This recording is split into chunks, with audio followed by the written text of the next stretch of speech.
Let's see how to keep MateDev in iPad 10th generation. In the first step, tap on Settings. Next, go to Privacy and Security. Then pick Files and Folders.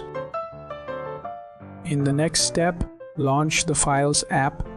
Next, find the document you need. After that, press Share. In the next step, choose Print from the list. After that, spread fingers on Preview to expand. After that, hit the Share button. In the next step, tap Save to Files. After that, select the preferred folder. Next, press Save. In the next step, open Files app.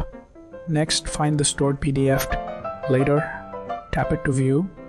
You are good to go.